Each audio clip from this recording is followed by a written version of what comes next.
तर कालचा तुम्ही शॉर्ट्स बघितलाच असेल, त्यामुळं पुढचा ॲड केला आहे बरं का मी. आणि हे बघा नारळ वगैरे तोडून आणले. नितीन बोलले की आता इथंच कापून घेऊ आपण, कारण की पुण्याला कशाने कापणार होते परत. तर कुऱ्हाडीने कापत होतं. तर दादा बोलला की दाजी तुम्ही नीट कापा, नाही तर तुमचं बोट जरी कापला तरी समजून यायचं नाही, एवढी धार आहे त्या कुऱ्हाडीला.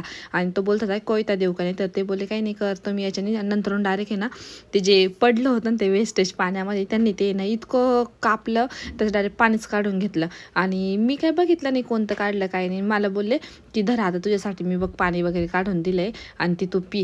म्हटलं चालेल. आणि हे बघ कसं म्हणजे त्यांनी डायरेक्ट असं फोडायला गेले, कापायला गेलं ना ते फुटूनच गेलं. आणि मी पण पिले बरं का. नंतर मला सांगता का ते वेस्टेज याच्यामध्ये पडलं, तर म्हटलं ते काही आतमध्ये गेलं का ते पाणी. नंतर ते झालं निघणार, आम्ही तयारी वगैरे झाली आणि किरण डायरेक्ट ट्रॅक्टरच फसून टाकला तिकडं ओढ्यामध्ये. पावसाच्या पाणी एवढं हे झालं आहे ना, त्याला न्यायचं होतं तिकडं ड्रीप वगैरे असेल, हे मक्काला न्यायचं होतं. तर त्याच्यामध्येच फसला आणि शेवटी दुसऱ्याचा ट्रॅक्टर आणला आणि मग आपला ट्रॅक्टर काढला. आणि ते झालं. नंतर आम्ही ना कढीपत्ता वगैरे तोडायला घेतला मग, कारण की बरंचसं सामान भरून ठेवलं होतं. आणि कढीपत्ता इतकी कीड पडली ना, असं वेगळंच असं चिकट झालेलं आहे ते सगळे झाडं त्यांचीवाली मव्यानी. तो काढला वगैरे. नंतर नानाची दादाची मग तयारी चालू झाली, आम्हाला गाडीमध्ये सगळं सामान टाकून द्यायची.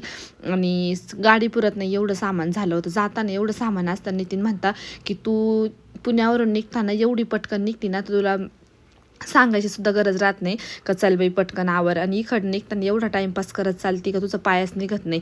नंतर कसं असतं ना, मला खरंच तेच आहे बरं का. मी पुण्यावरून निघताना इतकी पटकन आवरून सगळ्यांच्या तयार होऊन बसते, आणि तिकडनं गावाकडून इकडे येताना अजिबात माझं पायच निघत नाही. कसं काय माहिती, पण उरकतच नाही का पटपट. काय सगळं सामान कुठच्या कुठं पडलं. तर नंतर नाना सगळ्यांना पैसे वगैरे द्यायला लागले.